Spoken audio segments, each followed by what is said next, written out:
It is time once again for Jokkul podcast number 24. Today we've got Biden in the news being Me Too'd.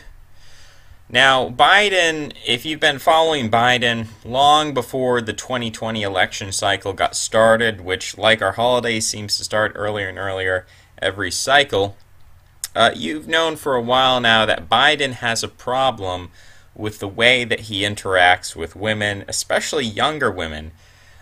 So it remains to be seen if this is a kill blow to Biden's campaign.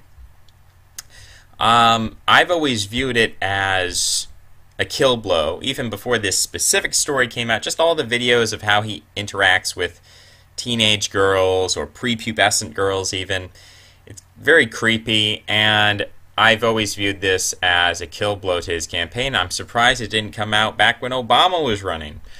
But it is now coming out in a big way, and I always thought this would just totally prevent him, especially with the Me Too phenomenon. It would just prevent him from ever even considering a run.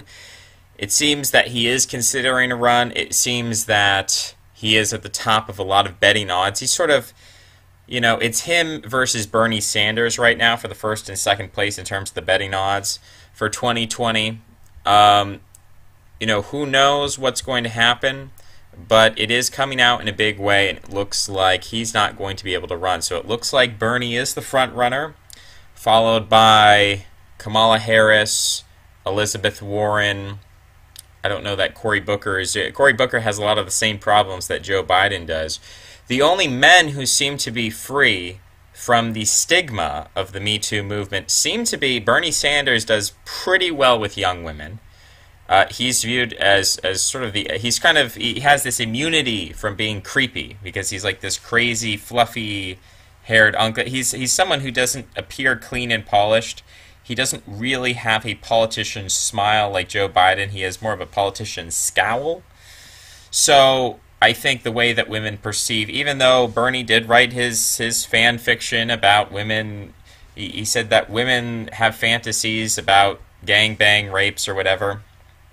He did write that, but no one really cares because he looks harmless, he appears harmless, and he doesn't trigger that instinctual creep reaction from women as well as men.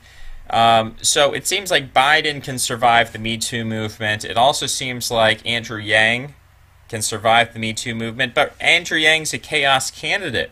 We don't know. He could be just totally... I mean, really, if the media doesn't want him to win, they just don't need to cover him. Because no one's heard of Andrew... He's not like Trump, where everyone's heard of Donald Trump. No one's heard of Andrew Yang, and so if they want to keep a lid on his campaign, they just need to stop covering him. That's the key to success here. I don't know if they figured that out, or if there's any kind of coordination on that front.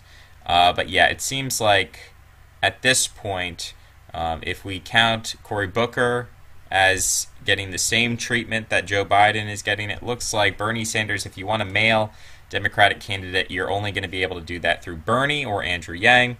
The rest, you've got Tulsi Gabbard, Elizabeth Warren, and Kamala Harris, from least likely, in my opinion, to most likely to secure the nomination. The other current news here, which has been kind of going on for a while now, this guy from let's say the first day of 2019. So for the last 3 or 4 months, Volodymyr Zelensky is a Ukrainian frontrunner for the election for the 2019 Ukrainian presidential election, which will be held on the 31st of May. If this is released later, that might be today, or you might already know. Oh my God! Yulia Tymoshenko, what happened to her hair? She's like silver-haired now. She looks like a Harry Potter headmistress who like works for Voldemort or something. Wow, this is crazy.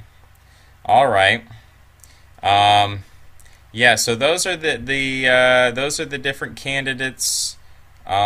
Is there any live? I'm guessing there's not going to be any live election coverage because this is it's not great. But since basically they've been doing election polling since 2018, since June 2018, At that time, the front ranking in the polls was Tymoshenko, who is that lady who previously had the blonde bun. Now she's got the silver hair. I haven't been keeping up with her. Poroshenko seems to have pulled ahead of Tymoshenko. And Poroshenko, I think, is like the status quo NATO. I think, let's see. He's probably the one who replaced the Russian guy that they kicked out. So he's just sort of status quo. I don't really know about any of the others because they're less likely to win. The rest of them seem to have support below 10%, so I'm not going to cover those. But the top three, Zelensky, he started around 10% back when they started polling. Around, September, he started to pull ahead of Poroshenko. Then around the December of last year, he really started to take off, sort of linear growth in terms of his poll numbers. And then in January, he actually pulled ahead of Tymoshenko. Tymoshenko is now polling below Poroshenko. So it's Tymoshenko and Poroshenko are the politician candidates, whereas Zelensky is a comedian. He's a comedian, and the interesting thing about him, and this is a great case study in minoritarian strategies, Zelensky is the child of two Jewish parents. His father is a professor who heads the academic department of cybernetics and computer hardware and computing hardware. I think that's enough current events for the day. Let's go to our health tip, which is apple cider vinegar. Apple cider vinegar, there's like entire books you can read about apple cider vinegar, how it's good and healthy and everything. And there's two things that stick out to me about apple cider vinegar. It's a fermented product. Now, humans in general, have been drinking and eating all kinds of rotten and fermented things throughout human history. So we've evolved not just to be tolerant of rotten or fermented food products, but we've also evolved, we've adapted to them, and they're part of a healthy diet. So some people, if you're lactose tolerant, you can eat cheese. That's what Alexander the Great, they had big wheels of cheese on their backs, and that would be how they transported food across long distances without refrigeration. Besides cheese, you also, of course, have classic alcohol. And there have been studies done that, and this might be statistical noise because it seems weird, the idea that actually if you have a very low blood alcohol level, equivalent to just, a teaspoon of vodka or whatever, and you have a extremely low alcohol level, blood alcohol level, to the extent that you'd be legally safe to drive in any country, no problem whatsoever. It doesn't impair you, but there actually are a lot of good effects in terms of increased creativity, increased sociability. There are all kinds of positive effects. So I'm not going to really recommend drinking alcohol because usually people do it in excess of a teaspoon. Usually people are drinking beer, which contains a lot of xenoestrogens, and it is not what people in Europe usually drank. They weren't usually drinking, what were they? They were drinking like Groot or whatever it's called. Not the one from, not the super fermented. Let's see if I do Groot fermented. I think it's Gruit fermented. Gruit is a herb mixture used for bittering and flavoring beer, popular before the extensive use of hops. So, yeah, if you want to know what Europeans used to drink in terms of their alcohol, they used to drink Gruit, fermented herbs from sage, rosemary, bog myrtle, and it would have antiseptic properties. So you can use heather, chamomile, coriander, orange peel, pine twigs, spruce buds, all sorts of things that you would expect to be in a tea were used to make Gruit, and ancient writers or medieval writers would talk about beer and hops as a depressant, as something that made people depressed, that had bad effects. but eventually it became popular. But Gruit is something that people used to drink. And if you're worried about the xenoestrogens, the phytoestrogens, if you're worried about the effects of beer, then just go with vodka if you're going to drink alcohol. Now, you don't have to drink alcohol because there already are fermented drinks like kombucha that have a low level of alcohol, to the point that there's no legal age. You don't need to be 18 or 21 to buy kombucha.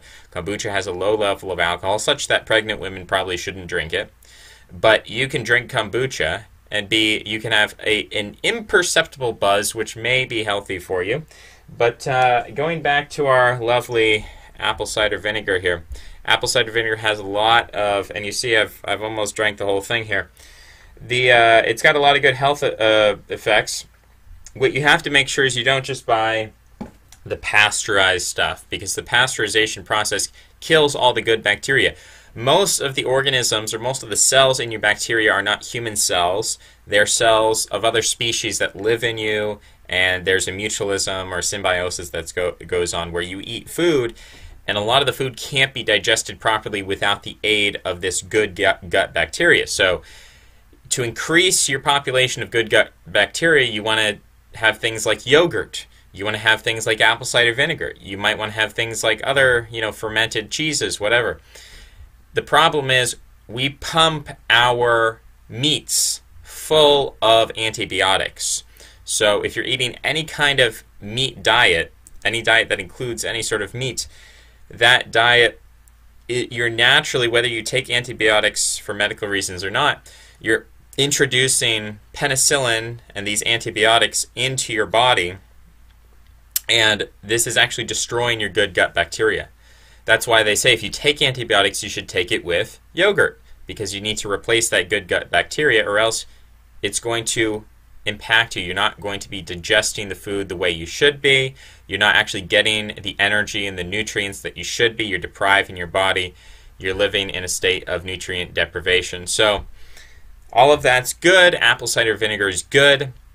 It helps clean your teeth if you swish it around your mouth.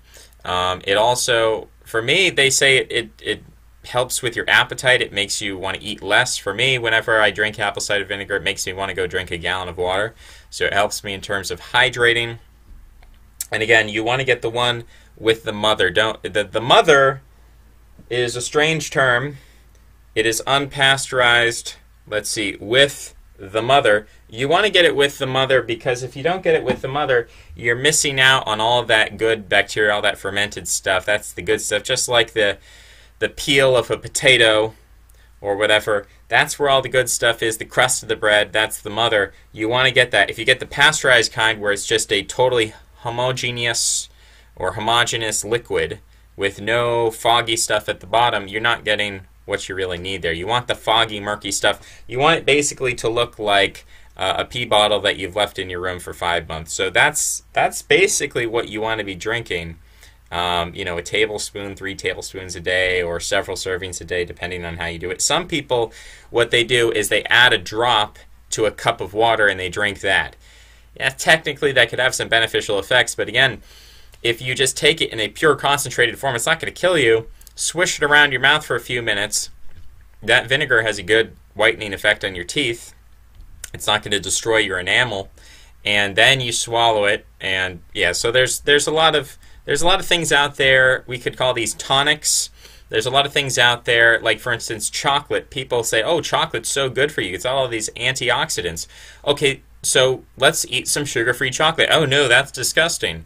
Well, you said chocolate was good, so let's just eat the chocolate. Why are we adding on sugars? Why are we adding in corn syrup? Why are we adding in milk? Why are we adding all these things? We're diluting the actual natural power of the chocolate. Chocolate's a stimulant. It's got caffeine, and it has antioxidants. So there's Baker's chocolate you can buy for cheap. Get some Baker's chocolate and just consume the raw chocolate. And again, people say it tastes bad. Other people say straight black coffee tastes bad. I don't drink coffee.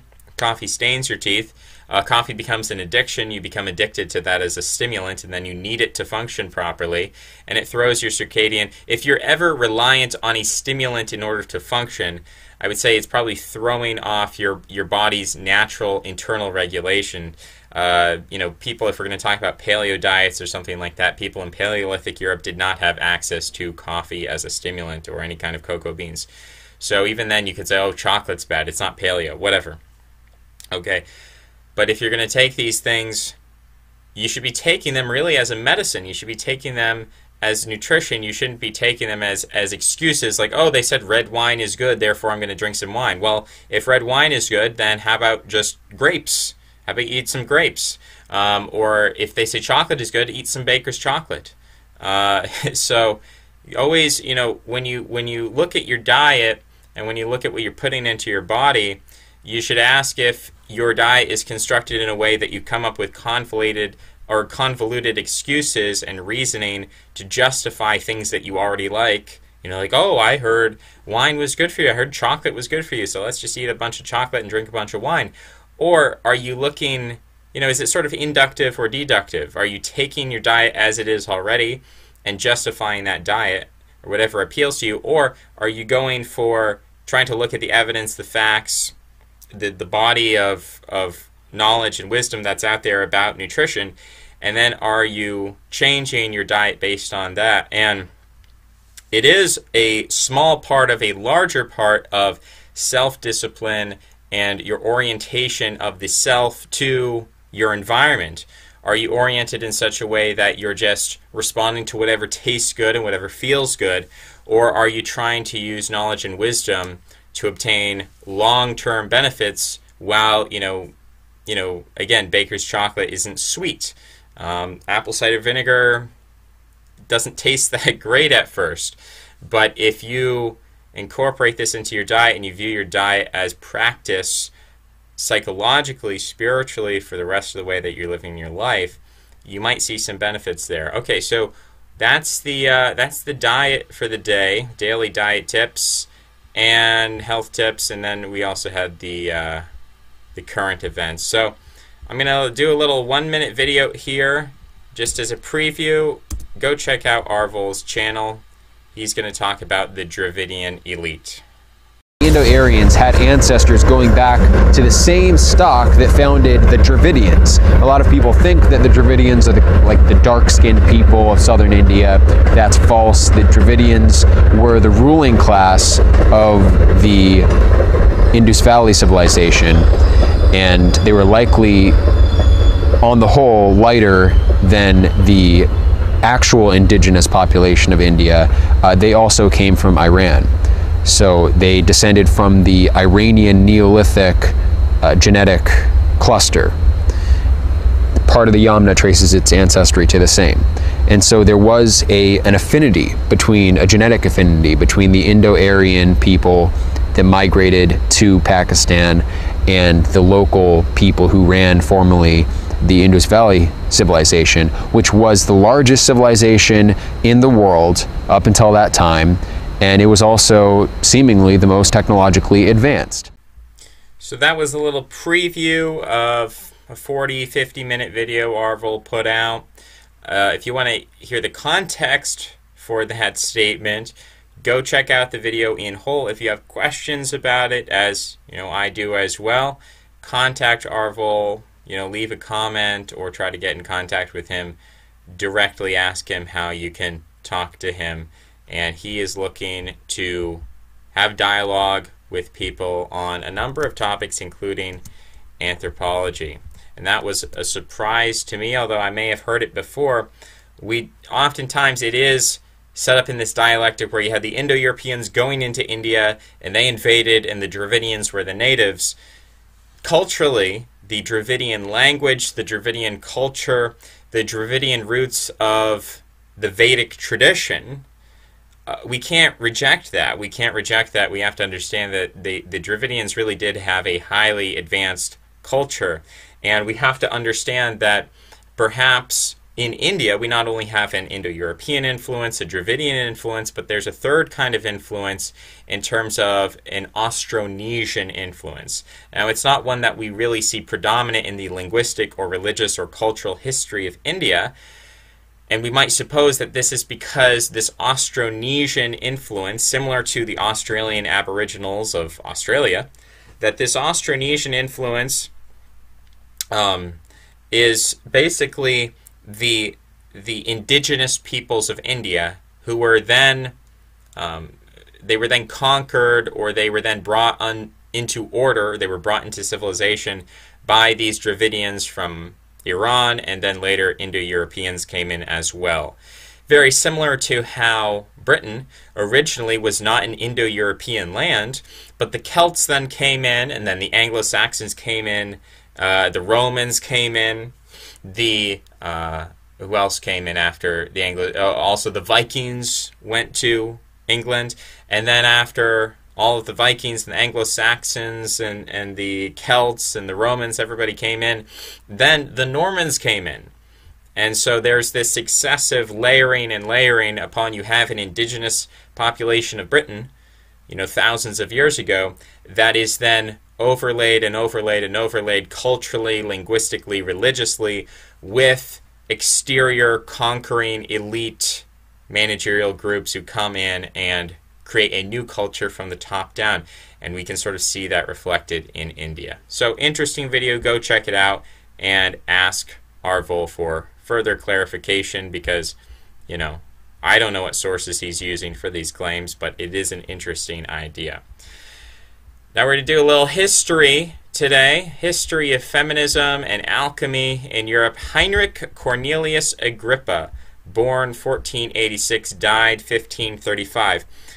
Agrippa argued for the nobility of women, and he thought that women were created better than men. He argued that women received a better name. Man was called Adam, which means earth, whereas women were called Eva, which it means life. Man was created from the dust of the earth, whereas women were made from something purer, which is man's body.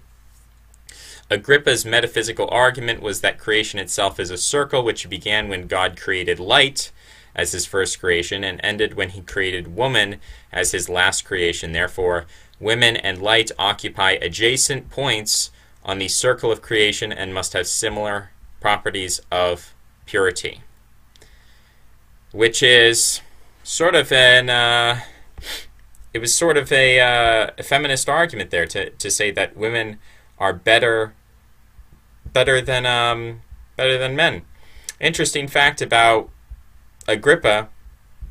Agrippa was not just a priest. He was not just a man of intellect. Agrippa in 1508 traveled to Spain to work as a mercenary. So at that time he would have been 22 years old. He served as a captain in the army of Maximilian I, who awarded him the title of Ritter, or knight. And he wrote De nobilitate et praecalentia foeminae sexus, on the nobility and excellence of the feminine sex, a work that tried to prove the superiority of women using Kabbalistic ideas. The book, here's Wikipedia, quoting Nicholas Goodrick Clark, The Western Esoteric Traditions, 2008, the book was probably intended to impress Margaret of Austria, governor of Franche-Comté, which is a region of eastern France. But he was denounced by a Franciscan as a Judaizing heretic. So he's very interested in the Kabbalah and esotericism. And I believe he is featured in a book called Amnesia: The Dark Descent, or not a book, a video game called Amnesia: The Dark Descent. I believe they do talk a little bit about Agrippa as being one of the early alchemists of Europe who comes into power. Let's see, what is his conclusion? There's a quote here from his third book of occult philosophy. But of magic I wrote whilst I was very young 3 large books, which I called of occult philosophy, in which what was then through the curiosity of my youth erroneous, I now being more advised, am willing to have retracted by this recantation. I formerly spent much time and cost in these vanities. At last I grew so wise as to be able to dissuade others from this destruction. For whosoever do not in the truth nor in the power of God, but in the deceits of devils, according to the operation of wicked spirits, presume to divine and prophesy, and practicing through magical vanities, exorcisms, incantations, and other demoniacal works and deceits of idolatry, boasting of delusions and phantasms, presently seizing, brag that they can do miracles. I say all these shall with Jannes and Jambres and Simon Magus be destinated to the torments of eternal fire. So he wrote a lot on demonology, and he wrote a lot on occult philosophy, and then he later condemned it and said it was not a good idea, that you shouldn't do it. This book, let's see, what are we talking about? De Occulta Philosophia Libri 3 books concerning occult philosophy. Says the book was a major influence on later magical thinkers such as Giordano Bruno and John Dee, but was ill understood after the decline of the occult renaissance, concomitant with the scientific revolution. So that's always interesting that and that's going to be something that a hardcore Christian, a Jay Dyer type, is going to say, well, look, you just proved that straying from the Christian faith, straying into occultism, resulted in feminism. And that's not entirely incorrect. But does it therefore mean that... What does that mean? If we're coming from a majoritarian traditionalist perspective, we could say, well, all of this is evil and we shouldn't think about it, we shouldn't care about it. And I'm not, I haven't read any of these books. But I'm interested in a sort of meta-analysis or meta-historical analysis looking at how there is a deep connection between the Kabbalah, between Jewish esotericism and Western esotericism. So if we are to talk about the Western tradition or Western civilization, we ultimately have to look at this period of the occult renaissance in Europe as a sort of a founding of our present civilization. We're living in an alchemical, mercurial civilization, a global civilization, an esoterically dominated civilization. And that is a tradition, and that is the tradition that we're living under. And so if you're calling yourself a Christian fundamentalist or a Christian traditionalist of some sort, I would really challenge someone, how are you going to reconcile that with the esoteric tradition of the West? Now, the way I would do that is I would say Christ was an esotericist.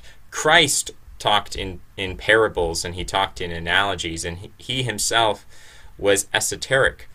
So, I don't see him as being out of line with any of this, but people who say that that we should be simple and childlike, and we should be, not investigate any of this stuff, and just write it off and burn it with fire and burn all the books.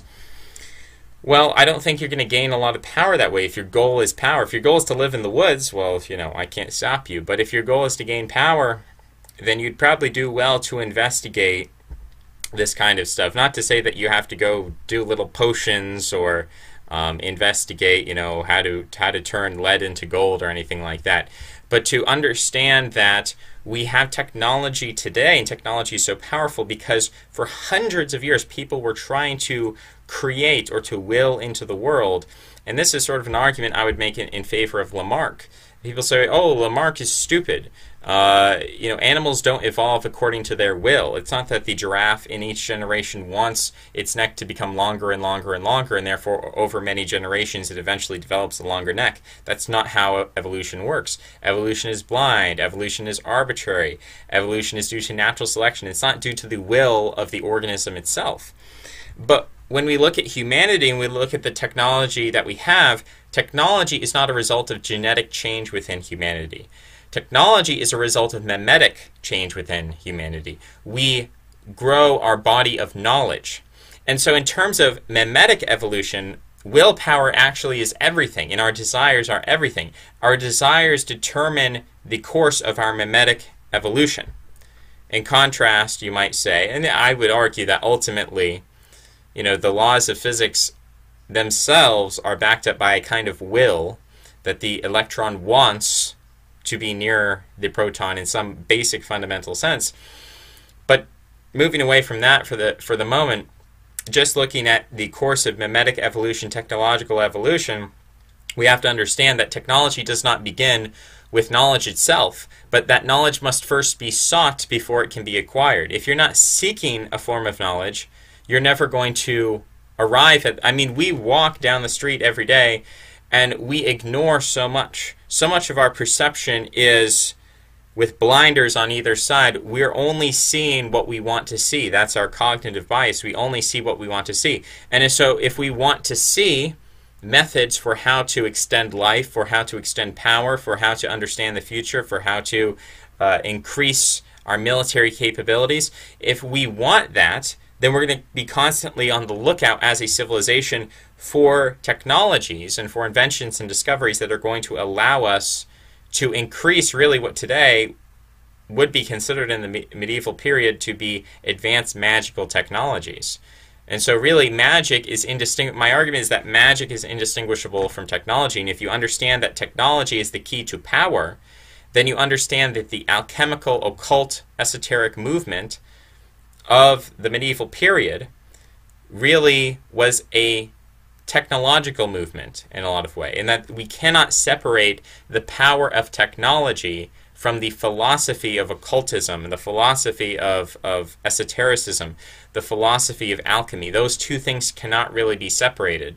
And so if you're someone who hates the occult and you hate the esoteric and you hate alchemy, but you love technology, then I'm saying there's a contradiction here. And I'm saying the only person who could be consistent in hating occultism and esotericism and alchemy would be someone who renounced technology and the fruits of those ideas entirely.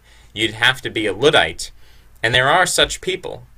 Although if they're using YouTube, they're kind of hypocrites, aren't they? So I don't like to be a hypocrite. I like to be consistent. And so I'm using the internet. I'm using the fruits of these things, and I'm saying we should understand their origins. And if we understand that technology is power, and we want to utilize technology, then we have to do so in a spirit that is somehow synthesized, or syncretic is the word I'm looking for. It is syncretic with the alchemical, esoteric, occult tradition. Really, the only person I know who does this in an effective way is Styx Hexenhammer. But of course, Styx Hexenhammer is so surface level on a lot of things, which is weird. And he has an extremely long face, so I don't know what that says about him. But he doesn't wear a shirt a lot of the times, so it's kind of hard for me to always praise Styx Hexenhammer because I have some pretty big fashion disagreements with him. But that is an important thing. Now, moving right into the next topic, if you actually watched the last podcast, the last 2 hours of that podcast, I did a performance in vertical thinking. I read a comment chain.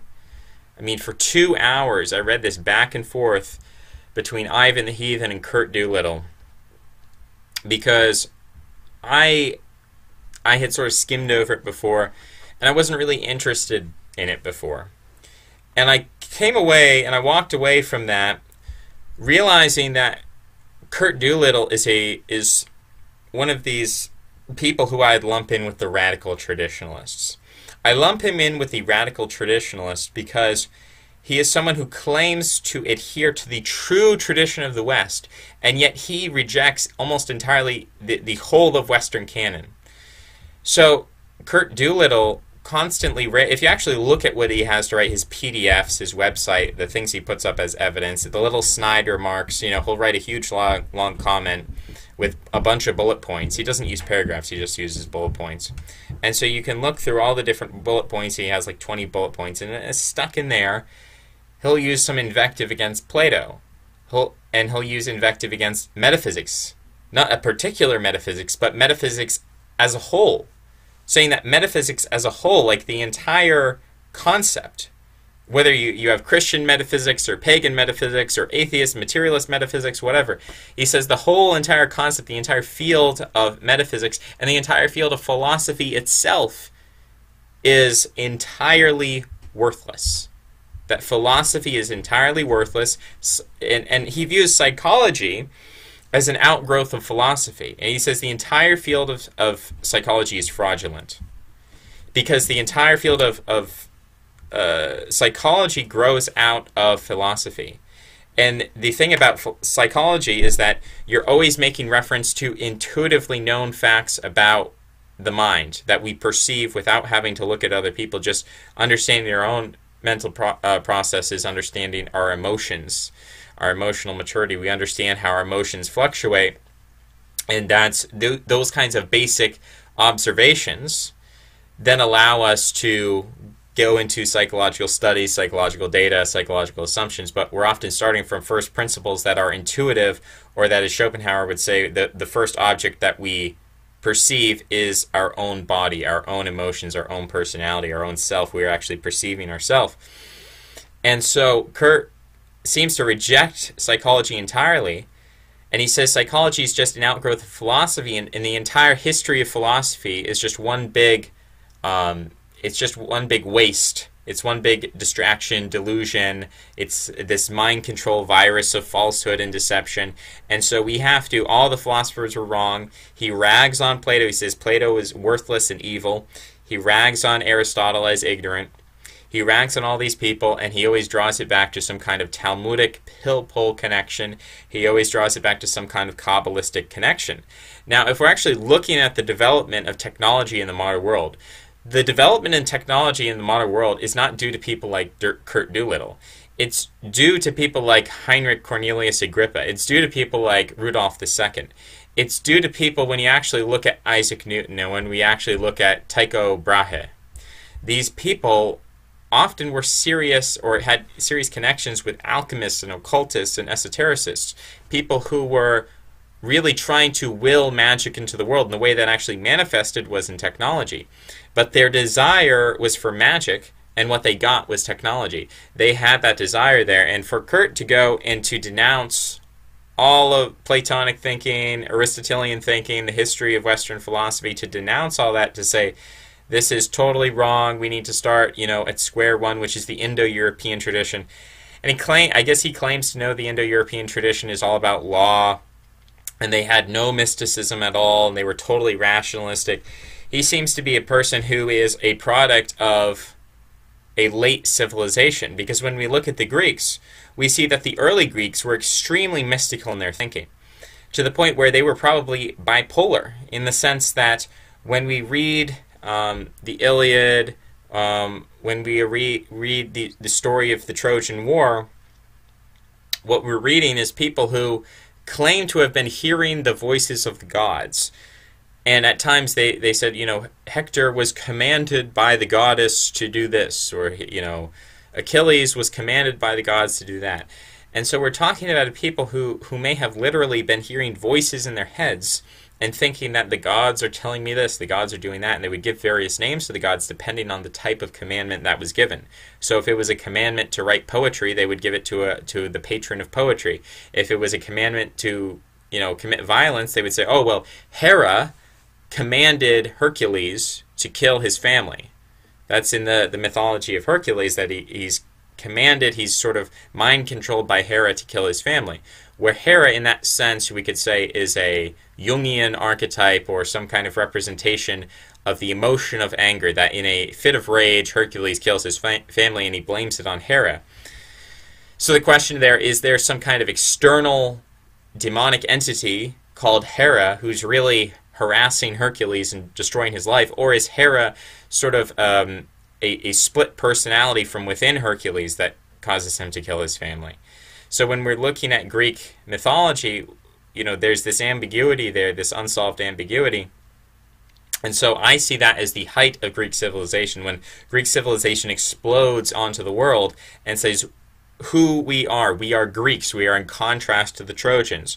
We are the people who beat the Trojans, and we have this story of our defeat over the Trojans. And it's not one-sided. It's not one that depicts the Trojans as evil and the Greeks are virtuous. But it's a multi-sided story.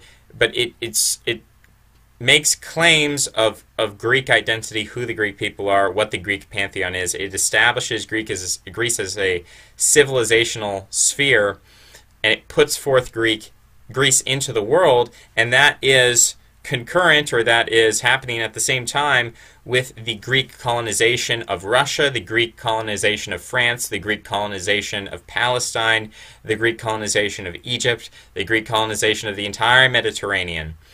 And so I see that, again, as the height of Greek civilization. When Greek civilization starts to decline and starts to weaken, that's when we see the arrival of the Greek rationalists who are saying, oh, well, Alexander the Great, you should never listen to the astrologers and you should never listen to these people because the heavenly bodies have nothing to do with your actions in battle. So you see that progression. It always seems that civilization is born at a time of mysticism, and civilization is born at a time of mythos, and civilization is born at a time when there is a strong emotional attachment to archetypal forms, to ideals, really. When people view Artemis and Athena and the different Apollo is not just a Jungian archetype to the early Greeks. Apollo is a real man. He is a demon. He is an angel. He is a god. And they really have, it's not a faith, but they have this real, they have a powerful, worshipful, emotional sphere that sort of surrounds the name of Apollo, and they sacralize Apollo. And these archetypes, like the archetype of Apollo, is referenced by Nietzsche, it's referenced by Camille Paglia in her book Sexual Personae, as a typification of Western civilization itself, the Western armor, the Apollonian mode, as opposed to the Dionysian. So this is something that people are emotionally invested in, and over time, they draw back from that emotional investment, that mysticism. They become skeptical, they become rational, and the words lose their sacralization. The words become just words. The gods are no longer real entities who live on Mount Olympus, but now they are metaphors. Now the gods are characters in a story. Now the gods are, reference to something in the past. And that the desacralization of Greek religion that happened over 1,000 years and centuries eventually culminated in the ultimate fall of paganism. And with that ultimate fall of paganism, what you get is there has to be some kind of something to replace it. There's a void. There's a mystical void, a sacral void. And into that void comes Christianity. And Christianity comes with a new God, Christ. And Christ is sacralized. And then you have all these saints who are sacralized. And you have the angels who are sacralized. And so you have another pantheon. Christ with the angels, with the saints, with the Trinity. And so once again, we bring back to the West, we bring a number of characters, names who are sacralized. Now, 1,000 years later, or 2,000 years later, after Christianity explodes onto the scene, we have this desacralization of Christianity. And we could view the Hermetic period, or the occult, or the esoteric Renaissance within Europe about 500, 600 years ago. We could view that, in a sense, as a desacralization of Christianity, that Christianity no longer had the sacral power that it once did to contain these pagan, alchemical, esoteric forces. And so as Christianity became less and less powerful in the realm of the elites and the aristocrats, again, Agrippa had patrons. He had patrons who were dukes and duchesses and empresses and emperors. And these elites, these warrior elites, funded people like Agrippa. They funded his research into the occult. And so they themselves were not the devout Christians. I mean, this concept that medieval Europe was just full of these devout, Christians who loved the Bible and they hated idolatry. No, these elite supposed Christian rulers were funding esotericism and occultism and hermeticism and alchemy. They were funding it because they were interested in it. Not because they hated Christ or that they abandoned Christianity, but because they were interested in something outside of the Christian canon. They were interested in the Kabbalah.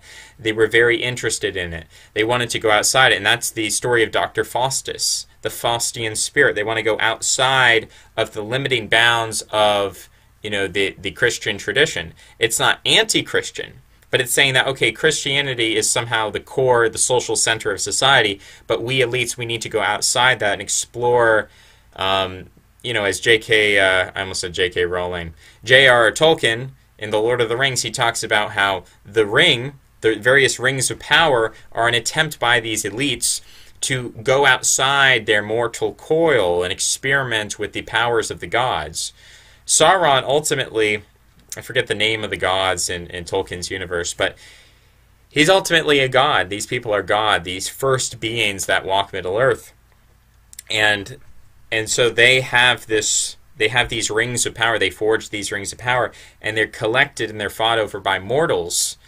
And these mortals then gain powers outside of the social center. They gain powers outside of their mortal limitations.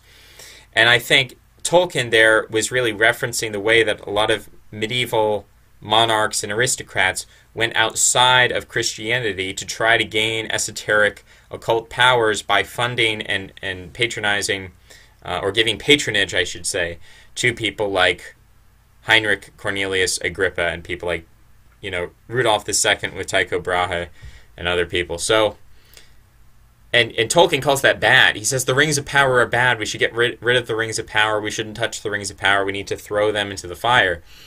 But that's not really the Western tradition, is it? So you've got people like Kurt Doolittle, you've got people like Tolkien, who are upheld as defenders of the West, but in a sense they're ignoring and they're lambasting not just the last 500 years of Western tradition, but they're also lambasting the Platonic tradition, the Aristotelian tradition. They're lambasting the Kabbalistic influences on Western civilization. So they're lambasting all this. They're saying it wrong. They're saying it's wrong and evil. At the same time, they're using the technology that is the fruit of this syncretism between these different civilizational elements.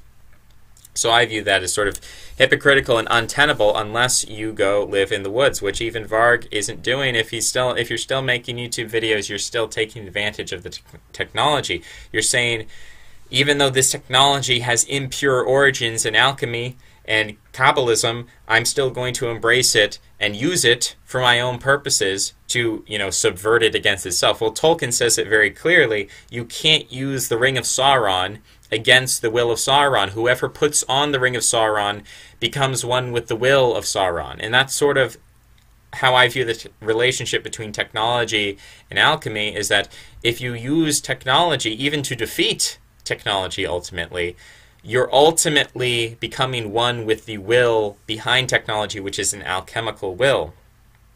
So, I don't know, speaking of all that, I am planning, I did order last night, I ordered a new sort of a MacBook Apple computer that hopefully I'm not going to have to worry about when I start recording, if I pause, if I unpause, if I want to edit the video, that the audio isn't going to become unsynced from the video. I'm going to experiment with that. We're going to see if it works. If it doesn't work, I might end up returning the computer at some later point and trying to buy something new, whether it's a software upgrade, a hardware upgrade. We're going to try to get the show on the road here. We're going to try to get things working in a way that's smooth and professional. This is a pretty short podcast, and we're not going to pause the video even though I'm out of the screen, because every pause I do is going to mess it up slightly. So I did do 2 hours of reading in the last podcast. I did 2 hours of reading of that comment stream, which I think ultimately was a productive use of time to help me digest the arguments being made and to really understand, the stupidity that's going on. People say, oh, this guy's a genius, he's an intellectual. And then you kind of hear what his arguments are, and you're like, this is not very impressive. Okay, so I was going to read a bit of German today, because what we did discuss in the last podcast was how German has this quality where the verb is at the end of the clause. And what that requires is that you have to understand everything that's being said and maintain it in your mind up until the last sentence in the clause. And then you have to reevaluate the meaning of the entire clause. And often when we're reading philosophy, we have to read the entire sentence and maintain our understanding and retain that information up until the end of the sentence in order to actually capture what's going on. If we take it piece by piece, and if we're used to short sentences with a subject, a verb, a direct object, that sort of thing, if you're used to 3-sentence words or conversational type speech, then you're going to have a problem when you read. This thing. So we could do some of this German reading. I might eventually do some Russian and some Dutch. I'm not as good as Russian and Dutch, but you got to start from somewhere, right? So, reading a book here, the Vorwort zur neuen Auflage. So the foreword to the new edition. Die Veröffentlichung dieses Buches hat ungeahnt heftige Reaktionen aufgelöst. Als empörend wurden von manchem kritisiert, dass und wie ich in diesem Buch soziobiologische Argumente benutze. Bei der Wiedergabe meiner Thesen in den Medien ist es teilweise jedoch zur Verkürzungen genommen, durch die meine Ansichten geradezu in ihr Gegenteil verkehrt würden. Dies betrifft vor allem das Zusammenwirken von Demographie und Evolutionsbiologie. Dieses Buch versucht, Gedanken über die Zukunft der deutschen Gesellschaft zu systematisieren, die mich schon länger beschäftigen. Dabei wird auch über Entwicklungen nachgedacht, deren Zeiträume viel weiter ist die Zukunft gehen, als das im politischen Diskurs meist üblich ist. Ich weise im Buch darauf hin, wie problematisch demografische Projektionen über mehrere Generationen hinweg sind. Insofern haben meine Überlegungen zur deutschen Gesellschaft in 100 Jahren, die ich am Ende des Buches darlege, etwas Spekulatives. Wenn ich an einigen Stellen auch Fragen der genetischen Vererbung von Eigenschaften anschneide, dann ist mir bewusst, dass es nach dem aktuellen Stand der Forschung sinnlos ist, genetische Anlagen und Umweltfaktoren gegeneinander auszuspielen.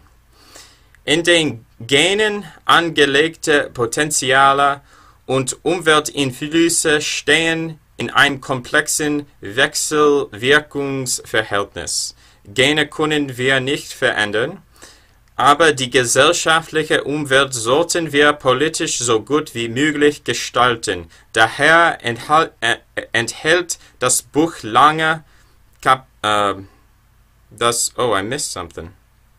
Politisch gestalten. Daher enthält das Buch lange Kapitel über Armut und Bildung. An keiner Stelle des Buches behaupte ich, bestimmte ethnische Gruppen sei genetisch bedingt dummer als andere. Überdies argumentiere ich häufig auf der Basis von statistischer Verteilungen lassen methodisch keine Aussagen über einzelne Menschen zu. Inhalt. So we have a list of Kapitel of the chapters. And let's get to the Einleitung. Einleitung.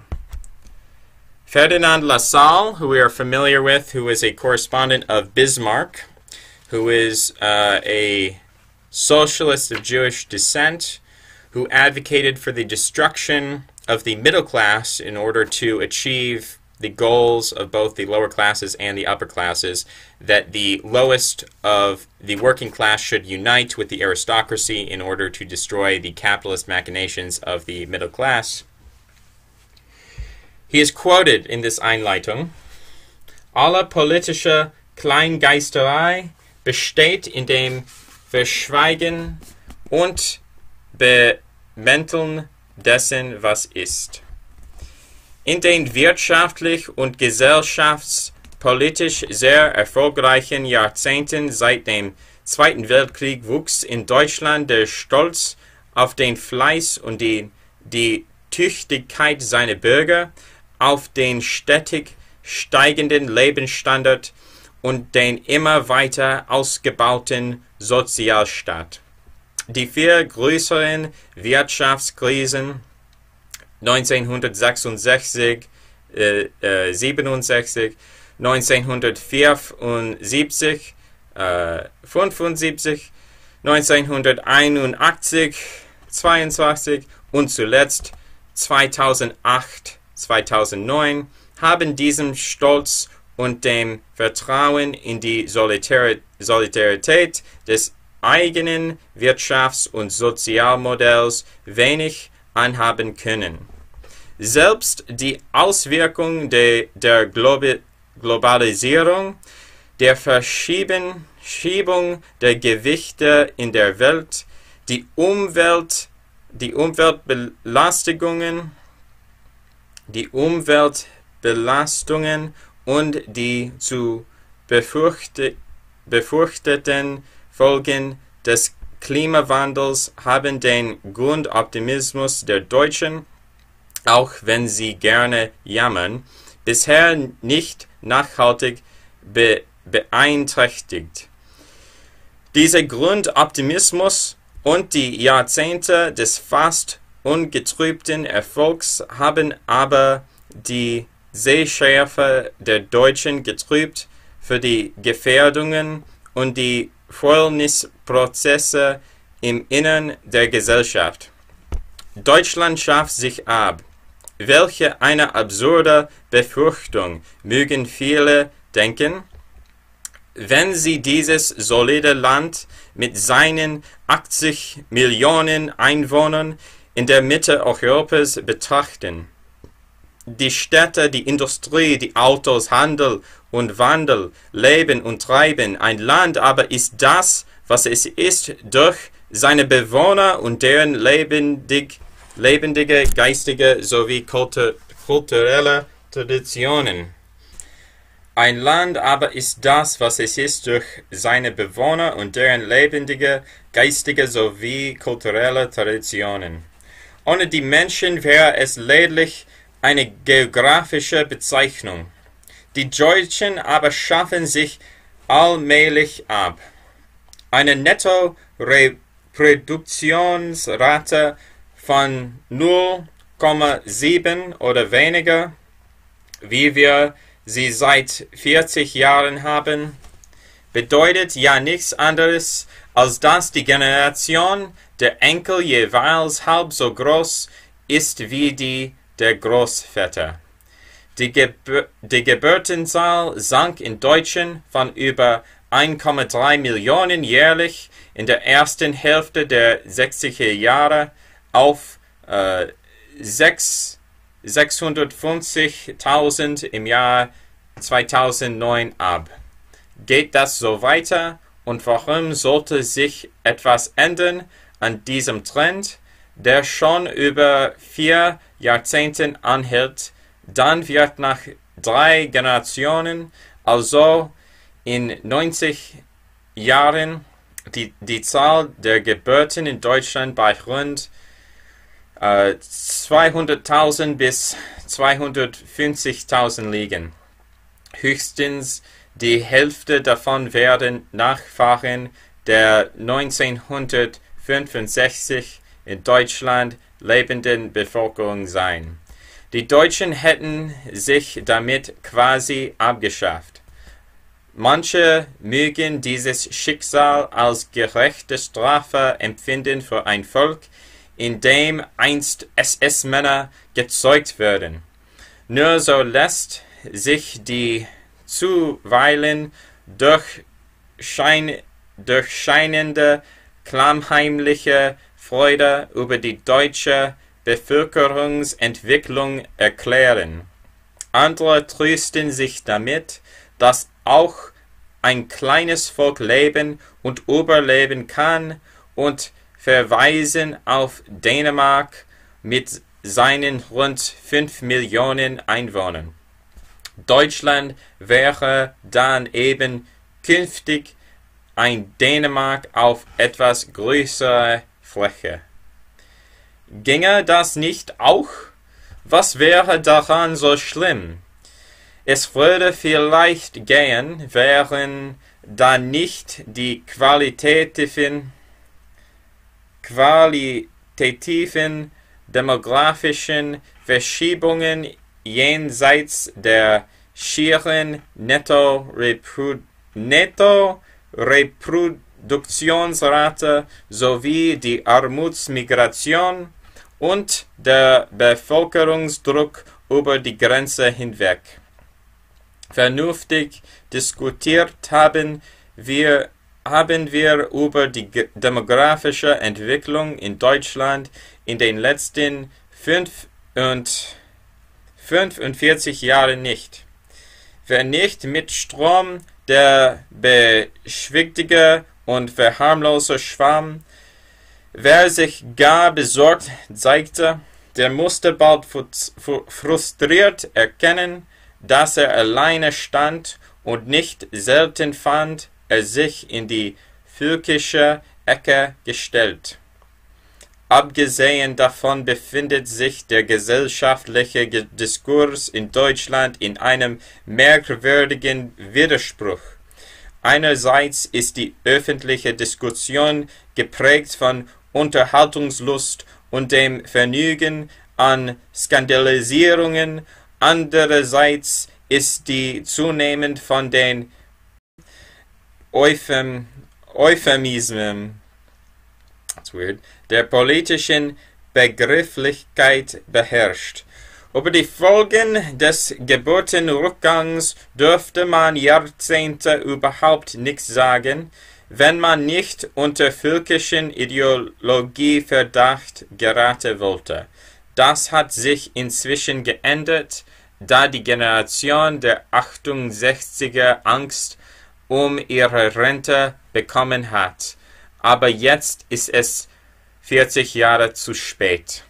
Die sozialen Belastungen einer ungesteuerten Migration waren stets tabu, und schon gar nicht dürfte man darüber reden, dass Menschen unterschiedlich sind, nämlich intellektuell mehr oder weniger begabt, fauler oder fleißiger, mehr oder weniger moralisch gefestigt, und dass noch so viel Bildung und Chancengleichheit daran nichts ändert.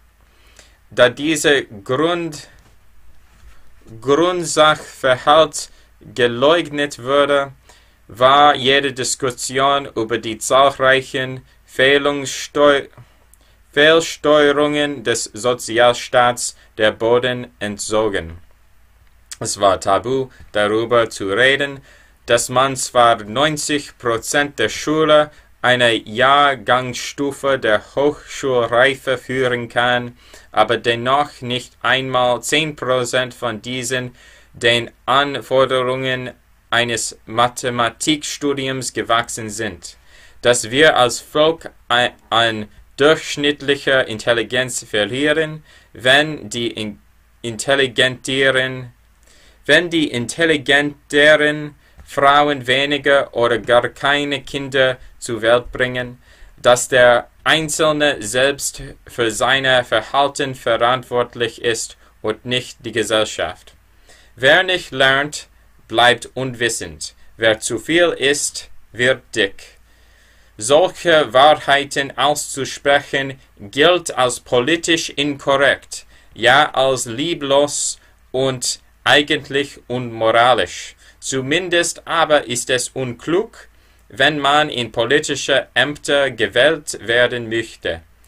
Die Tendenz des politisch korrekten Diskurses geht dahin, die Menschen von der Verantwortung für ihr Verhalten weitgehend zu entlasten, indem man auf die Umstände verweist, durch die sie zu benachteiligten oder gar zu Versagern werden. Kann ein Schüler dem Unterricht nicht folgen, so liegt das an der Bildungsferne des Elternhauses. Leiden Kinder aus einfachen Verhältnissen auffallend häufig an Übergewicht infolge Bewegungsmangel, so liegt das nicht an der Vernachlässigung durch die Eltern, sondern an die sozialen Notlage der Familie. Manchen die Kinder von Alleinerziehenden in pädagogischer Hinsicht Schwierigkeiten, so ist dafür die Gesellschaft verantwortlich, die den Alleinerziehenden nicht genügend Unterstützung gewährt. Dabei wäre noch zu fragen, welche gesellschaftlichen Umstände und individuellen Dispositionen dafür führen, dass es so viele Alleinerziehende gibt und was man dagegen tun kann. Sprechen türkische Migranten auch in der dritten Generation noch nicht richtig Deutsch, so wird eine Integrationsfeindlichkeit des Umfeldes ausgemacht. Aber warum, so fragt man sich, beobachtet man diese Schwierigkeiten bei fast allen anderen Migrantengruppen nicht? Aus der soziologisch richtigen, aber banalen Erkenntnis, dass in der Gesellschaft alles mit allem zusammenhängt, hat sich eine Tendenz entwickelt, alles auf die gesellschaftlichen Verhältnisse zu schieben und so den Einzelnen moralisch und weitgehend tatsächlich von der Verantwortung für sich und sein Leben zu entlasten. Wie Mehltau hat sich politische Korrektheit über die Struktur und Steuerungsfragen der Gesellschaft gelegt und erschwert sowohl die Analyse als auch die Therapie. Welch einen Sturm der Empörungen löst ich als Berliner Finanzsenator aus mit dem detaillierten Nachweis, dass man sich mit dem Betrag für Essen und Getränke in der staatlichen Grundsicherung sehr wohlgesund und abwechslungsreich ernähren kann. Welch einen Sturm der Empörung löste ich als Berliner Finanzsenator aus mit dem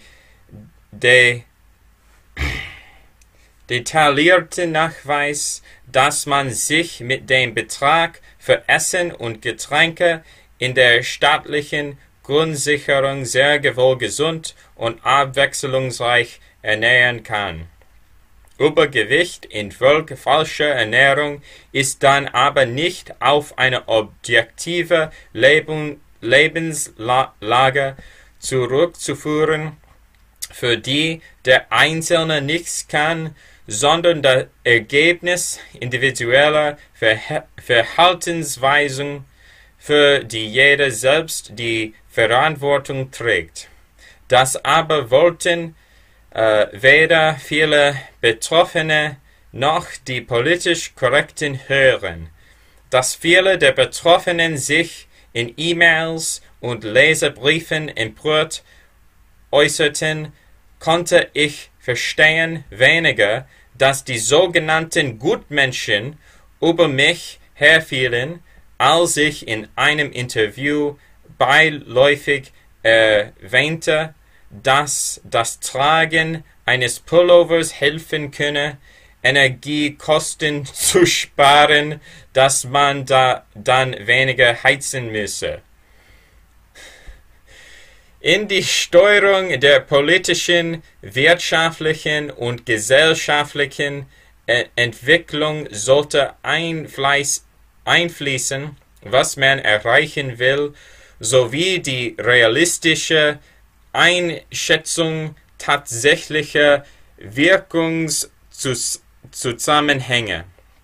Jeder, der über Gesellschaft nachdenkt oder diese mitgestalten will, agiert aber implizit oder explizit aus einem normativen Zusammenhang. Wenn er dabei die Natur des Menschen und die tatsächlichen soziologischen und psychologischen Wirkungszusammenhänge vernachlässigt oder falsch einschätzt, lebt und agiert er in einem Zerrbild. Sozialingenieure, die so verfahren, richten mehr Schaden als Nutzen an. Leider gibt es sie, und viele von ihnen schaden unserer Gesellschaft und trüben unsere Zukunftsaussichten. So würde viel zu lange übersehen, dass die Alterung und Schrumpfung der deutschen Bevölkerung einhergeht mit qualitativen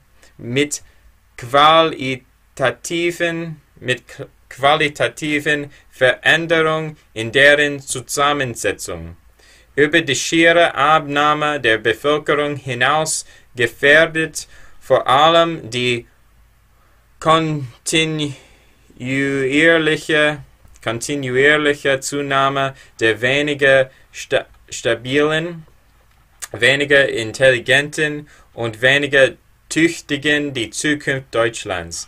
Dass das so ist, weshalb das so ist und was man dagegen tun kann, davon handelt dieses Buch.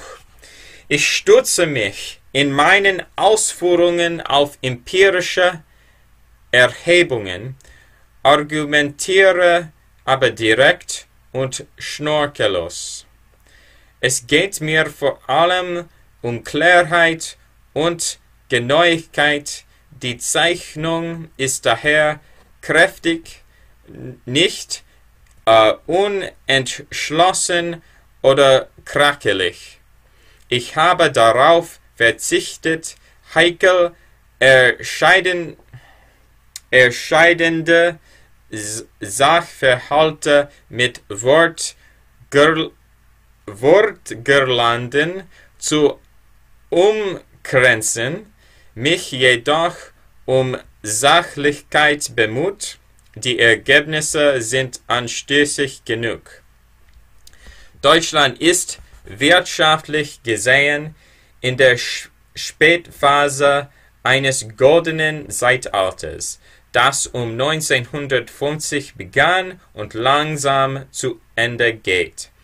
Das Realeinkommen des einzelnen Erwerbstätigen steigt schon seit 20 Jahren nicht mehr. Spätestens in 10 Jahren wird es sinken und das wird infolge der demografischen Verschiebungen ein nachhaltiger Trend sein. Solche Prognosen scheinen nicht zu den aktuellen Exporterfolgen der deutschen Volkswirtschaft zu passen, nicht nur Exzellenzinitiative an den deutschen Universitäten und nicht zu den vielen guten Nachrichten, über die wir uns täglich freuen dürfen. So he's saying the changes that are happening will not be noticed in the short term. Das nutzt alles nichts, wenn wir die Grundlage künftiger Wohlstandssteigerung aufzehren. Und genau das tun wir quantitativ und qualitativ. Quantitativ, weil seit 45 Jahren jede neue Generation etwa ein Drittel kleiner ist als die vorhergehende, während gleichzeitig die Lebenserwartung steigt. Qualitativ, weil sich die Bildungsfähigkeit und die Bildungsvoraussetzungen der Neugeborenen kontinuierlich verschlechtern und die Mentalität zu verkümmern scheint, die die Grundlage jeder produktiven Aufbruchs ist. Ich war lange genug Fachökonom, Spitzenbeamter und Politiker, um zu jeder meiner Thesen die besten Anhalt aller nur denkbaren Gegenthesen abzugeben. In Form von Vorlagen, Vermerken, Redeentwürfen und Aufsätzen habe ich in den letzten 35 Jahren Tausende von Seiten mit Gegenthesen gefüllt. Meine Chefs mussten politisch überleben und ich war dazu da, ihnen dabei zu helfen.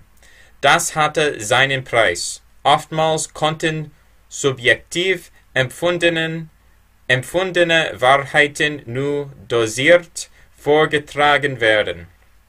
Immer wieder habe ich die Erfahrung gemacht, dass es in verantwortlicher politischer Position zwar nicht unmöglich, aber sehr schwierig und auch nicht üblich ist, unangenehme Wahrheiten auszusprechen. Es liegt ja durchaus ein Stück politischer Weisheit darin, sich auf lösbare Probleme und mehrheitsfähige Vorschläge zu konzentrieren. Aber das erschwert sowohl die klare Analyse als auch die passende Therapie, und wenn man nicht aufpasst, wird einem das Gehirn bis zum Verlust der Urteilskraft vernebelt. Das geht allen Spitzenpolitikern so. Viele flüchten sich leider ins Seichte. Dabei besteht ein großes gesellschaftliches Bedürfnis nach ungeschminkter Wahrheit, aber wer dieses stillt, lebt politisch gefährlich und wird leicht zum Opfer der Medienmacht, die die politisch Korrekten ausüben. Von meinen 39 Berufsjahren habe ich 7 Jahre als aktiver Politiker in einem Stadtstaat, 6 Jahre als Staatssekretär in einem westdeutschen Flächenland und 16 Jahre in den unterschiedlichsten Funktionen auf verschiedenen Ebenen der Bonner Ministerialbürokratie verbracht. erst gegen Ende meiner Amtszeit der Finanzsenator in Berlin, nachdem ich durch finanzpolitische Erfolge ein gewisses Renommee erworben hatte, habe ich auch außerhalb des ganz engen Finanzbereichs den einen oder anderen offeneren Verstoß gewagt, etwa zum Thema Hartz IV oder zu Energiesparmaßnahmen. Trotz aller Erfahrung hatte es mich sehr verblüfft, welche Resonanz es auslöst, wenn eine Person des öffentlichen Lebens elementare Lebenszusammenhänge knapp und klar auf den Punkt bringt. Und es hat mich erschreckt, welche Flut von hasserfüllten Mails ich empfing, sobald ich ganz korrekt gesunde Ernährung vom Hartz-IV-Einkommen, Pullover gegen hohe Energiekosten vorführte, dass Eigenverantwortung und Selbstbestimmung möglich und vor allem notwendig sind. Aber es scheint, als würde die Gruppe derer, die sich aus der Verantwortung für sich selbst und für ihr eigenes Leben verabschieden möchte, immer größer. Diese Entwicklung ist keineswegs beschränkt auf bestimmte Einkommensgruppen oder gesellschaftliche Schichten, und sie ist keineswegs neu. In der Rückschau kann man nämlich einen Trend ausmachen, der sich seit den 50er Jahren der vergangenen Jahrhunderts kontinuierlich entwickelt hat. Die Bundesrepublik der frühen 50er Jahre war ein sehr modernes Staatswesen. Nach die zwei verlorenen Kriegen hatten sich katastrophale Folgen gezeigt. Die Institutionen waren zerstört, die Traditionen in Frage gestellt und die Bevölkerung durch Flucht und Vertreibung durcheinandergewirbelt. Doch die spezifischen deutschen Stärken, ein hoher Standard in Wissenschaft, Bildung und Ausbildung, eine leistungsfähige Wirtschaft und eine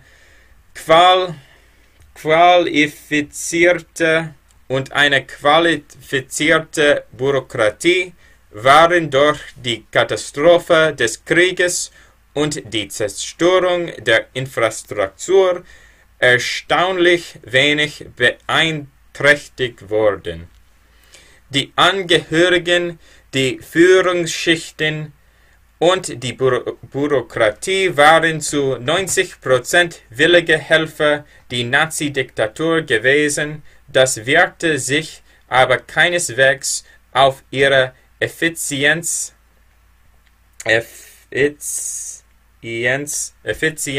beim Wiederaufbau aus.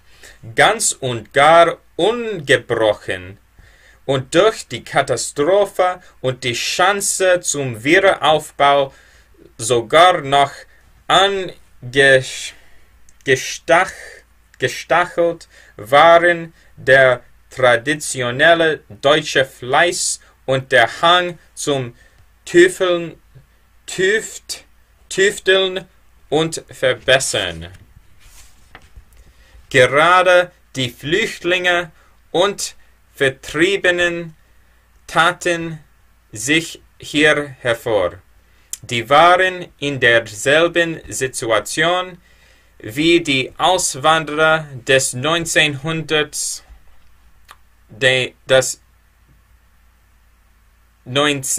Jahrhunderts in den Vereinigten Staaten, nämlich fremd und mittellos, und sie konnten nur mit besonderem Fleiß vorankommen. Und sie waren fleißig, so fleißig, dass die den Alteingesessenen in der jungen Bundesrepublik bald kräftig Beine machten.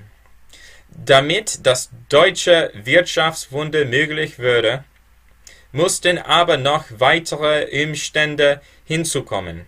Der Ost-West-Gegensatz, der aus dem besiegten Land plötzlich einen begehrten Partner machte, den es zu fördern und zu stützen galt. Die stürmische Erholung der westlichen Welt nach 20 Jahren Krieg und Weltwirtschaftskrise. Die schnelle Befreiung der westdeutschen Wirtschaft von zahlreichen administrativen Fesseln in den Jahren 1948 bis 1951 Ludwig Erhards großes und bleibendes Verdienst. Die soziale Marktwirtschaft war das große Versprechen, das letztlich das ganze Volk hinter dem Wiederaufbau vereinte. Alle sollten einen fahren Anteil an gemeinsam erwirtschafteten bekommen. Alle sollten vor Hunger, Kälte und drückender Armut geschützt sein. Wer arbeiten wollte, sollte auch Arbeit finden. Dieses Versprechen wurde eingelöst und wie? Von 1950 bis 1960 wuchs die westdeutsche Wirtschaft mit einer Jahresrate von 8%. Die Arbeitslosigkeit sank von 11% im Jahre 1950 auf 1,3% im Jahre 1960. Das Realeinkommen pro Kopf der Bevölkerung stieg in 10 Jahren um fast 70%. 1955 erwirtschaftete Deutschland ein ebenso hohes Pro-Kopf-Bruttosozialprodukt wie Frankreich. Bereits 1952 war das Pro-Kopf-Sozialprodukt der Siegermacht Großbritannien übertroffen worden. Das Staatswesen und die Gesellschaftsordnung erreichten in der Bundesrepublik um 1960 einen Legitimationsgrad und eine Akzeptanz wie niemals in den 150 Jahren zuvor und niemals danach. Die SPD hatte im Godesberger Programm 1959 die Konsequenzen daraus gezogen und Frieden mit dem zur sozialen Marktwirtschaft gezähmten Kapitalismus gemacht. Doch die Idylle währte nur kurz.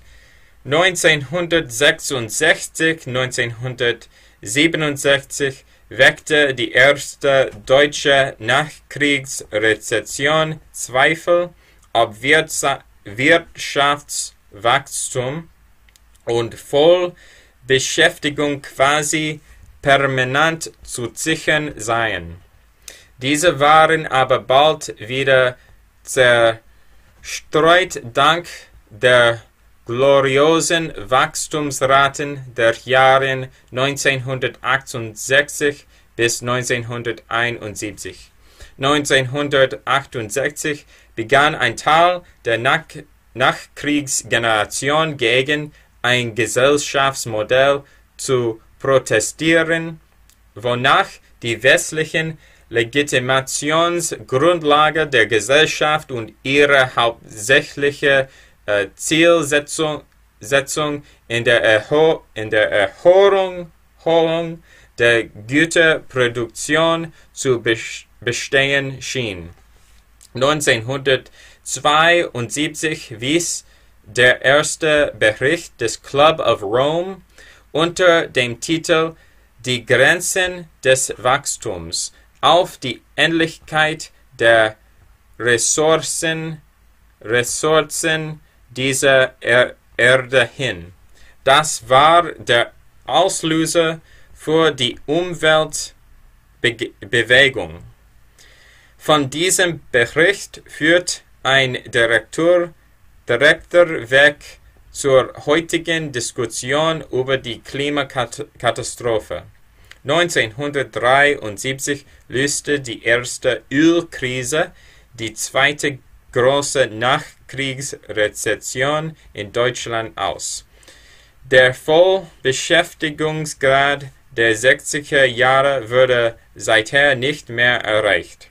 1979 folgte nach dem Umsturz im Iran die zweite Ölkrise, die zur dritten Nachkriegsrezession und zum Sturz der sozial-liberalen Koalition unter Helmut Schmidt führte.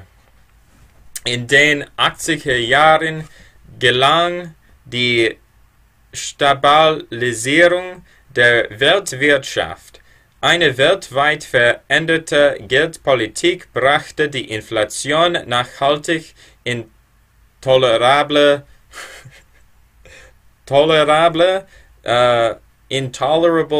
Bereiche.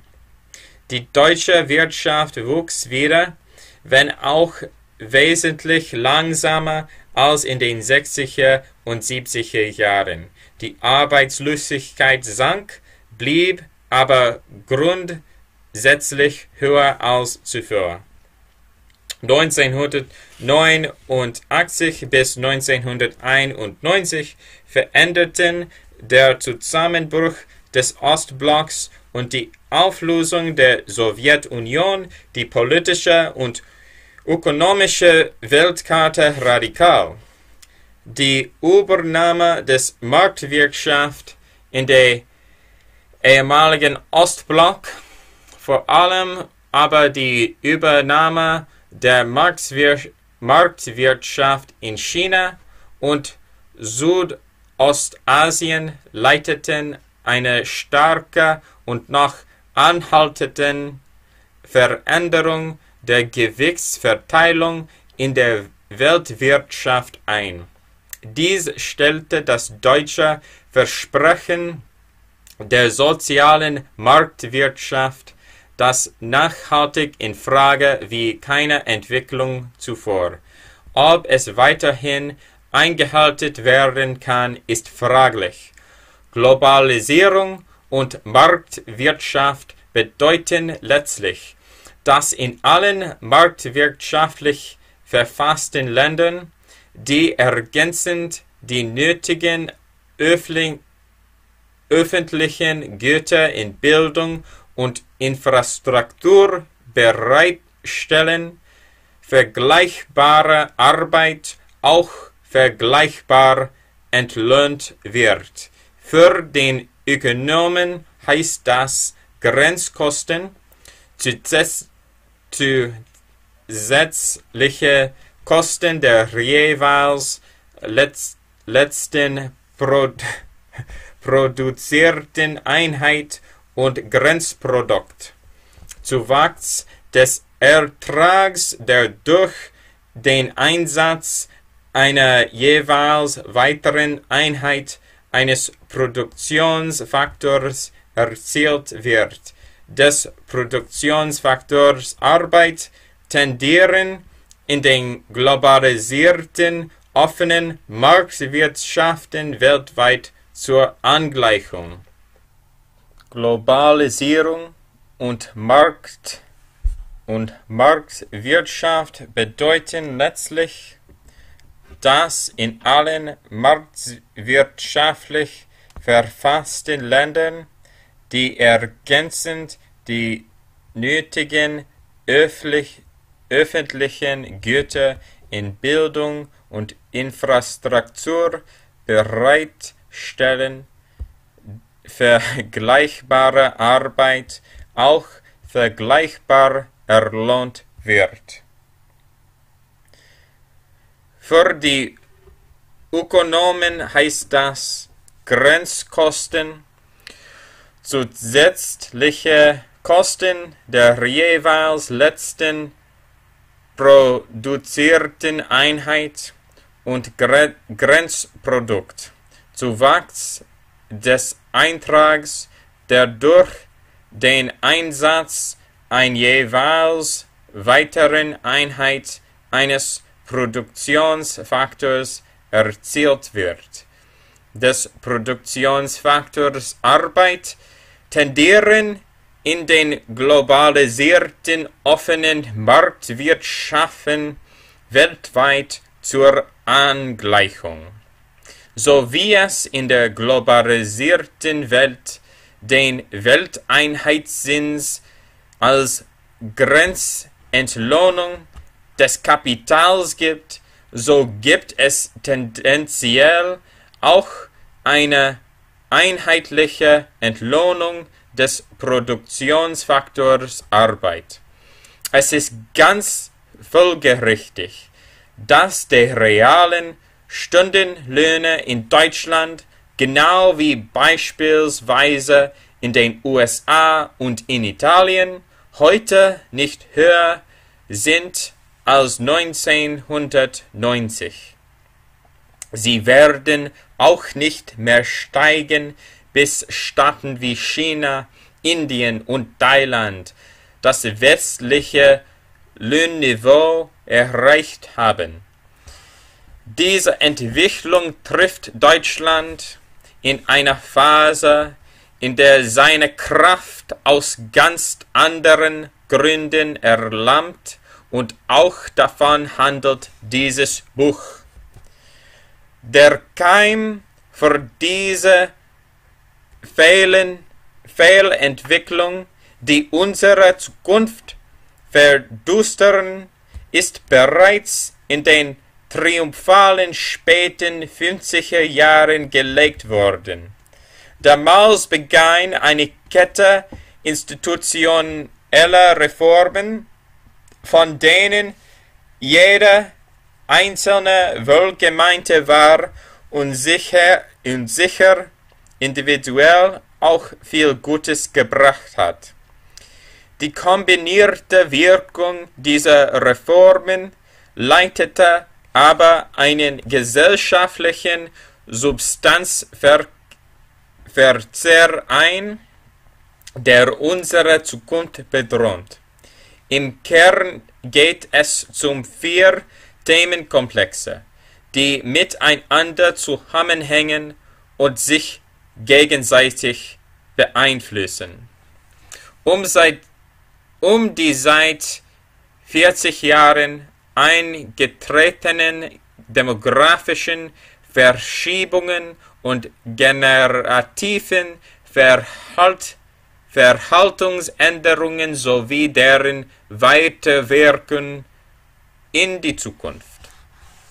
Um die in unserem Sozialsystem liegenden Anreize, ein selbstbestimmtes Leben zu führen, aber dies eben nicht zu tun. Um Sozialisation, Bildung und lebensweltweitlich Motivation der Menschen, um die Qualität, die Struktur und den kulturellen Hintergrund der Migranten in Deutschland.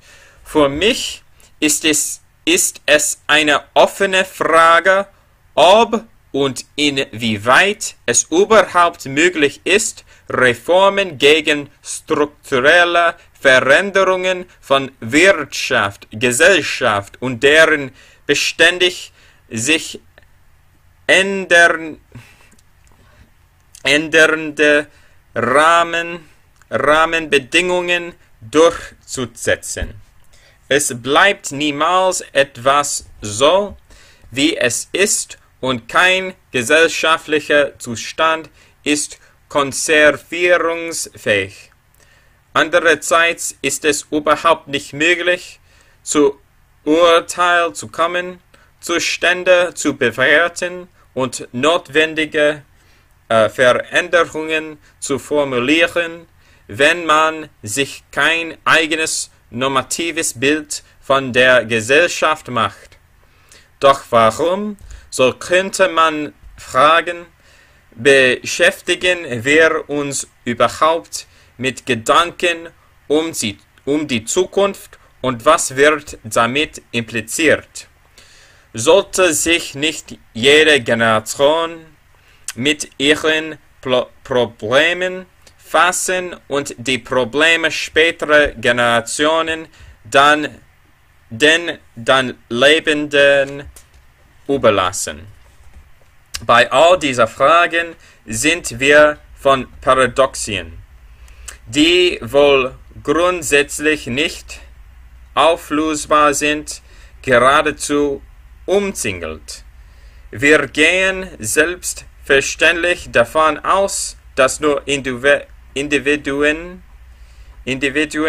eine Persönlichkeit und eine Identität zukommt.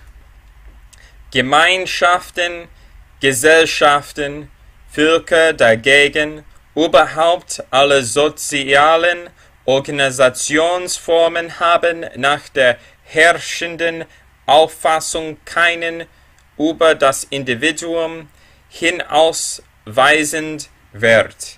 Jedenfalls nicht, wenn man die Idee einer göttlichen Weltordnung oder ein entsprechendes geschichtsphilosophisches Pendant zurückweist. Paradox nur, dass wir uns dann über die Umwelt so viele Gedanken machen.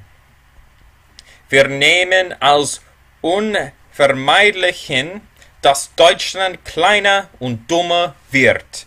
Wir wollen nicht darüber nachdenken, geschweige dann darüber sprechen. Aber wir machen uns Gedanken über das Weltklima in 100 oder 500 Jahren. Mit Blick auf das deutsche Stadtwesen ist das völlig unlogisch, denn beim gegenwärtigen demografischen Trend wird Deutschland in 100 Jahren noch 25 Millionen und 200 Jahren noch 8 Millionen und in 300 Jahren noch 3 Millionen Einwohner haben. Warum sollte uns das Klima und 500 Jahren interessieren, wenn das deutsche Gesellschaftsprogramm auf die Abschaffung der Deutschen hinausläuft? In einer Welt ohne Gott hat der Zustand der Natur keinen Eigenwert, höchstens als Lebensumwelt der Menschen, also aus einer aus dem Individuum abgeleiteten Rechtfertigung heraus. Diese Rechtfertigung entfällt jedoch mit Individuen selber. Tatsächlich ist es aber so, dass die meisten von uns entgegen aller Logik sozialen Organisationen gleichwohl einen über das Individuum hinauswesenden Eigenwert zu sprechen. Viele Mitarbeiter lieben das Unternehmen, in dem sie jahrzehntelang gearbeitet haben, andere ihren Fußballverein, wieder andere ihre Stadt, ihr Land, ihr Volk. Dass wir diesen Entitäten einen Eigenwert zu messen, der über uns selbst hinausweist, motiviert uns, hebt uns, macht uns stolz, gibt uns Antriebskraft und lässt uns unsere eigenen kleinen Wehwehchen und größeren Leiden vergessen. Nur wenn es um Deutschland geht, haben viele eine Schere im Kopf. Heimatverbunden, aber gern. Lokalpatriot, natürlich. Europäer, sowieso. Weltbürger, klar doch, das gehört sich so. Deutsche, nur bei der Fußball-Weltmeisterschaft, sonst eher peinlich. Sich um Deutschland als Land der Deutschen Sorgen zu machen, gilt fast schon als politisch inkorrekt.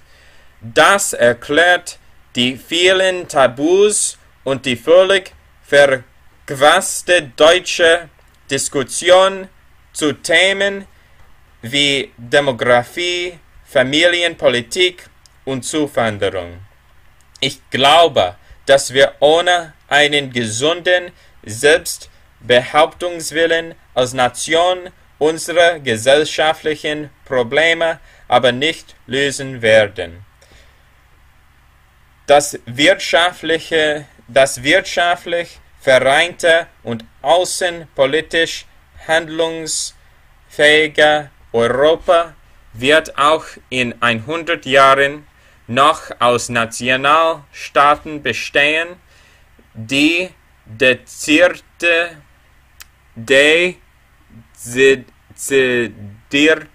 polnisch, dänisch, französisch, niederländisch oder britisch sind.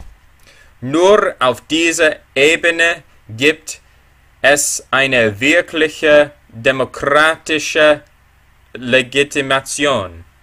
Und nur dort kann man die Kraft zur gesellschaftlichen Erneuerung finden. Oder eben auch nicht. Die Hoffnung, der Nationalstaat werde sich in Europa auflösen, ist ein spätes Produkt deutscher Weltflucht mit durchaus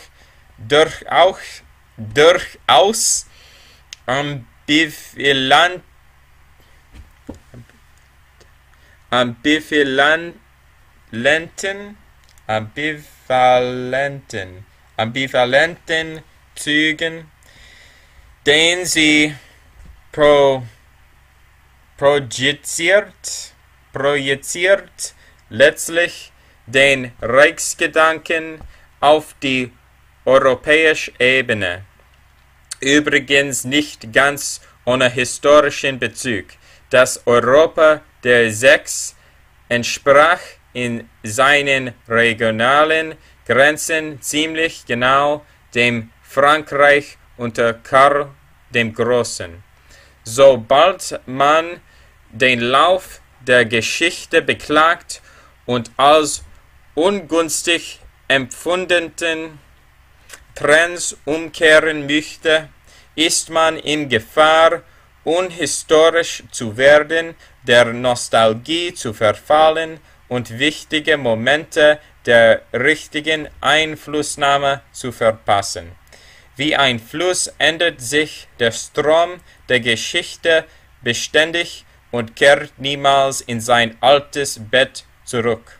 Doch vor der Nostalgiefalle muss sich auch jeder hüten, der Gutes bewahren will und nicht die Veränderung als solche gutheißt. Der Realist akzeptiert, dass jeder historische Zustand eine Medaille mit zwei Seiten ist. Die traditionelle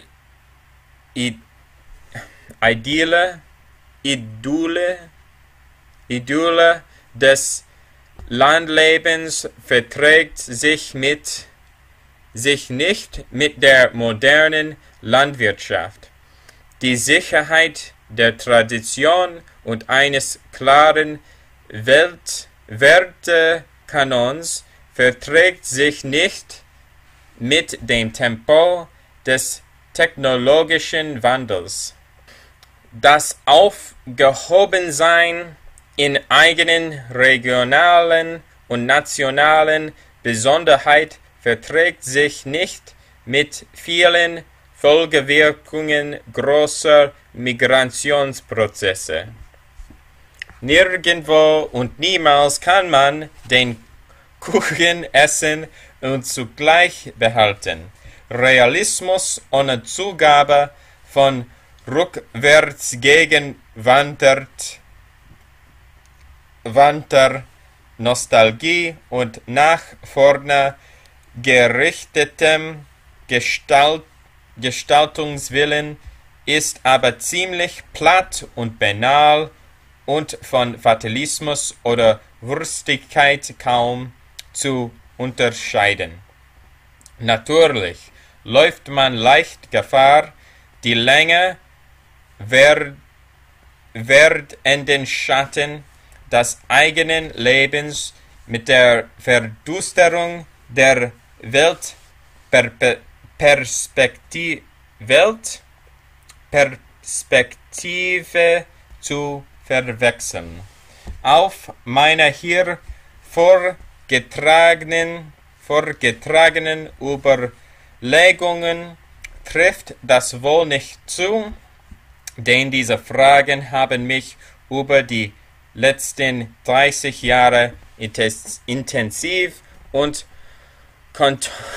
kontinuierlich beschäftigt. Okay, we're gonna start off on page 20 there. Oh, there's only 2 more pages. I gotta finish them now. Okay. Wer bestehende historische Trends beklagt und verändern will, sollte sich geschichtsphilosophisch ein wenig selbst vergewissern. Hängt man einfach nur an vergangenen Werten und Zuständen und beklagt die persönliche Entfremdung, die der Zeitenwandel mit sich bringt. Doch es ist keineswegs so, dass jedes Unbehagen an der Richtung und den Folgen gesellschaftlichen Wandels unter den Generalverdacht rückwärts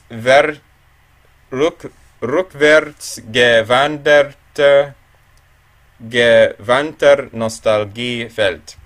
Jede historische Gesellschaftsformation, wie lang sie auch immer andauern mag, besteht aus einem Set von Bedingungen, die sie überhaupt erst ermöglicht. Klimatische, geografische, technologische, kulturelle, machtpolitische und demografische Voraussetzungen müssen sich zu einem bestimmten Amalgam vermischen, damit gerade diese Gesellschaft entsteht. Wenn sich dieses Bündel von Bedingungen ändert, ändert sich auch die Gesellschaft. Mit dem technischen Fortschritt sowie der wachsenden Interaktion innerhalb von Gesellschaften und zwischen ihnen setze mit dem Ausgang des Mittelalters eine Beschleunigung des Wandels ein. Die Existenzbedingungen gesellschaftlicher Formationen ändern sich unablässig, wenig bleibt, wie es ist. Nicht immer sind es Änderungen zum Positiven, wie die schrecklichen Verirrungen des 20. Jahrhunderts zeigen. Aber es gibt auch zähe Elemente gesellschaftlicher Stabilität, die über lange Zeiträume dem Wandel trotzen. Dazu zählen die regionalen und nationalen Eigenheiten der Völker. Es ist eben nicht dasselbe, wenn 10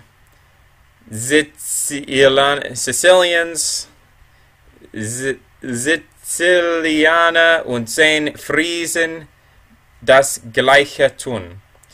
Solche 10 Elemente sind ferner der Einfluss der Religion, die überkommenen Gebräuche, die Bande der Familie und der Respekt vor dem Alter. Dieser Kit wirkt stabilisierend gegen die Tendenz zur Entfremdung nicht nur des Einzelnen, sondern großer gesellschaftlicher Gruppen, ganze Gesellschaften und ganze Völker. Doch kommt es zu kritischen Situationen, ergeben sich ideale Voraussetzungen für politische Umstürze und kriegerische Auseinandersetzungen. Die Entfremdung ist ausgeprägter in Zeiten starken Wandels oder katastrophaler Umbrüche, wozu Kriege, Epidemien wie die mittelalterliche Pest oder Naturkatastrophen zählen. Neben den Zeiten starken Wandels gab es immer wieder Zeiten, in denen man sich über mehrere Generationen hinweg sicher aufgehoben fühlen dürfte im Kreislauf einer nur von Krankheit und Tod bedrohten und scheinbar unveränderlichen, wohlgeordneten Welt. Wer in solchen Verhältnissen lebte, wähnte sich in einer natürlichen Ordnung geborgen und der besten aller Welten zugehörig, auf einem Niveau, von dem aus es nur noch bergab gehen könne. Das waren die goldenen Zeitalter, von denen immer wieder berichtet wird. Es gab viele davon, mal über 2, mal gar über 10 Generationen andauernd, Epochen, in denen es örtlich begrenzt so schien, als stehe die Geschichte still, weil etwas Perfektes, nicht mehr Verbesserungsfähiges geschaffen war. Über Richtung und Qualität des gesellschaftlichen Wandels entscheidet neben den äußeren Anstößen, die nicht weiter beeinflussbar sind, die Mischung aus Beharrung und Veränderung. Die ganz unterschiedliche Entwicklung zwischen der britischen und der russischen Gesellschaft ist ein extremes Beispiel dafür. Beide Reiche wurden einst von Vikings Stämmen gegründet, die Varäger im Falle Russlands, die Normannen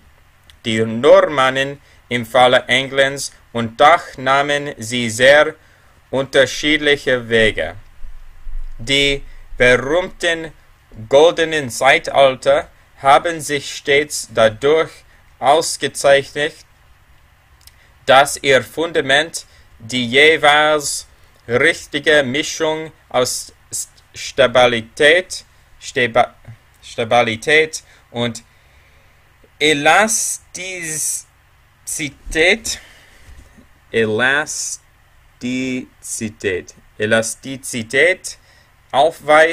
aufwies, denn ohne Stabilität gibt es keine Dauer und ohne Elastizität und ohne Elastizität keine Überlebensfähigkeit. Aber nichts bleibt eben, wie es ist. Gerade unter dem schönsten Baum sitzt immer schon der Wurm, der an der Wurzel nagt und später die Krone zum Welken bringt.